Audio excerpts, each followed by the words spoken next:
Kita ke informasi lain, pemirsa, aroma korupsi miliaran rupiah berhembus dari balik tumpukan sampah di Pasar Gede Bage, Kota Bandung.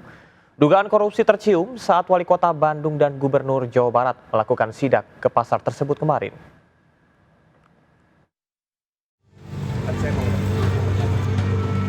Wali Kota Bandung Muhammad Farhan dan Gubernur Jawa Barat Deddy Mulyadi melakukan sidak ke Pasar Gede Bage, Bandung. Keduanya langsung menuju bagian belakang pasar di mana ada lebih dari 1.100 meter kubik sampah ditumpuk begitu saja sejak akhir 2024. Sementara mesin pencacah sampah rusak, biodigester mati, air macet dan tidak ada pengangkutan rutin. Padahal 700 pedagang tetap ditarik iuran sampah Rp5.000 per hari. Aduh, kabupaten kota ya teh Pak. Aduh. Farhan pun menduga ada praktik korupsi dalam pengelolaan sampah di Pasar Gede Bage. Maka dari bulan Desember sampai hari ini dihitung itu kerugian dari pengangkutan itu mencapai angka miliaran. Nah, itu akan masuk dalam saber pungli. Solusi sementara, tumpukan sampah Pasar Gede Bage ini akan diangkut dalam 3 hari ke depan dengan bantuan alat dari Provinsi Jawa Barat. Dari Bandung, Jawa Barat, Billy Maulana, iNews melaporkan. Sementara itu, tumpukan sampah ratusan ton juga terlihat di Jalan Warakas Raya, Tanjung Priok, Jakarta Utara. Sampah rumah tangga bahkan meluber hingga menutup badan jalan dan menyulitkan pengendara melintas. Ini terjadi akibat mobil pengangkut terlambat, ditambah banyaknya warga yang membuang sampah sembarangan.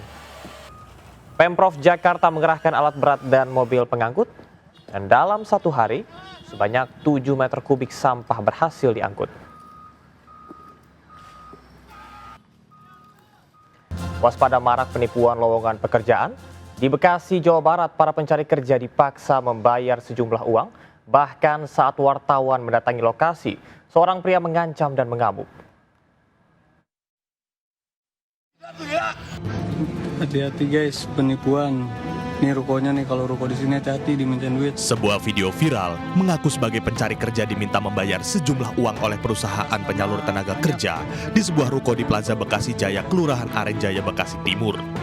Pencari kerja diminta menyerahkan 600.000 hingga 1,8 juta rupiah.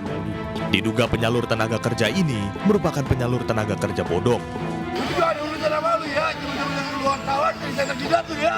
Saat wartawan mendatangi lokasi, seorang pria tiba-tiba mendatangi dan menghalangi, bahkan mengamuk serta mengancam. Menurut warga sekitar, dalam sehari 5 pencari kerja datang. Para penyalur tenaga kerja bodong ini sudah beroperasi 2 bulan di ruko tersebut. Ya, nerima lamaran kerja, dijamin masuk. Sehari berapa orang Pak yang untuk melamar pekerjaan ini Pak? Ya paling sedikit, pokoknya di atas 5 Pak. Di atas 5? Iya, paling sedikit 5 orang kok saya perhatiin itu kan. Saya kan sering duduk di sini.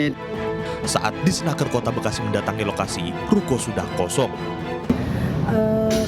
Langsung ke lapangan. Ternyata di lapangan kita tidak bisa nih, sudah disegel, tidak bisa nemuin orangnya. Nah ini jelas-jelas bodong. Kalau orang yang berizin tidak akan lari, karena mereka butuh usaha. Kalau ini kan memang untuk ngapusin. Jadi ini jelas bodong. Usai kejadian, polisi mendatangi lokasi untuk melakukan penyelidikan. Dari Bekasi, Jawa Barat, Rahmat Hidayat, iNews melaporkan. Pemirsa, dengan menggunakan AI deepfake, 3 pelaku penipuan menyebarkan video hoax 3 kepala daerah. Dalam video tersebut, dinarasikan para kepala daerah menawarkan motor murah. 100 orang menjadi korban penipuan.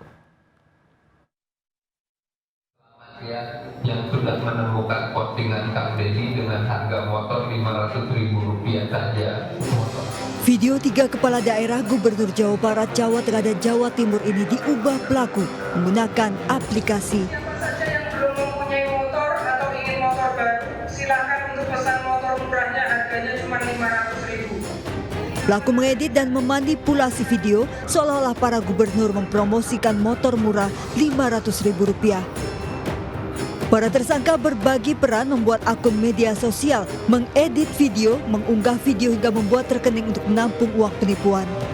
Seratusan orang menjadi korban, sementara ketiga tersangka merupakan warga Pangandaran. sini DP dijelaskan sebagai teknik manipulasi media baik berupa gambar, video, dan suara yang menggunakan artificial intelligence. Polisi menyita uang 43 juta rupiah, laptop dan ponsel ketika tersangka dijerat Undang-Undang ITE terancam 12 tahun penjara. Dari Surabaya, Jawa Timur, Rahmat Ilyasan, iNews melaporkan. Kangen Ka'bah, ribuan pengunjung memadati pameran Jusur, Jembatan Persaudaraan Indonesia Arab Saudi di Masjid Istiqlal, Jakarta. Pengunjung semakin antusias karena usai melihat pameran mendapatkan oleh-oleh berupa Al-Quran gratis.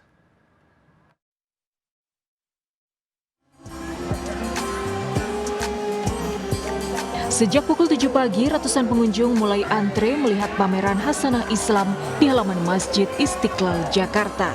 Padahal pameran baru akan dibuka sekitar pukul 10. Panitia bahkan membuat antrean khusus agar pengunjung tidak berdesakan. Ada banyak hal yang bisa disaksikan para pengunjung, mulai dari miniatur Masjidil Haram dan Masjid Nabawi, dokumentasi syiar Islam di penjuru dunia, hingga berfoto di depan benteng khas kota Madinah di zaman dulu. Kita lihat ini sih Kak, Arab itu ya kayak Madinah gitu-gitu. Apa sih struktur bangunannya, kita tuh ada replikanya di dalam. Satu hal yang paling menarik di pameran ini adalah virtual reality yang akan membawa pengunjung berjalan di sekitar Mekah, Masjidil Haram, Masjid Nabawi, dan sekitarnya.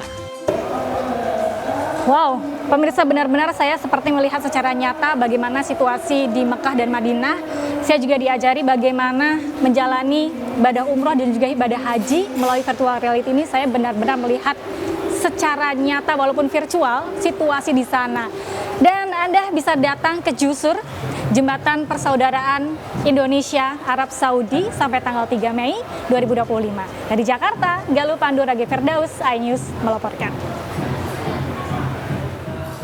Pemirsa, meski telah surut, banjirop di Pluit, Jakarta Utara justru menyebabkan kemacetan di sekitar lokasi.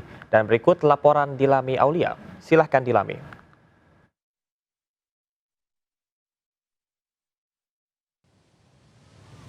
Pemirsa, banjir masih melanda kawasan Jalan Pluit, Karang Utara, Jakarta Utara, yang memang ini kalau kita lihat ya ketinggiannya mungkin mencapai 15 hingga 20 cm. Sehingga ada dua ruas betulnya jalan yang memang bisa digunakan di Jalan Pluit, Karang Utara, Jakarta Utara ini. Namun karena banjir yang melanda kawasan ini sehingga hanya ada satu ruas saja yang dapat digunakan, dan ini juga tentu ya menyebabkan kemacetan karena motor dan juga mobil memang agak kesulitan ya untuk melewati sekitar jalan sini. Bahkan hanya ada mungkin kendaraan seperti truk saja yang bisa melewati kawasan atau area banjir. Kalau kita pantau juga ya pemirsa, ini ada satu mobil sedan hitam yang mati mesin diakibatkan sulitnya begitu ya untuk menerjang dari banjir ini. Dari Jakarta, Dilami Aulia, Laksana iNews melaporkan.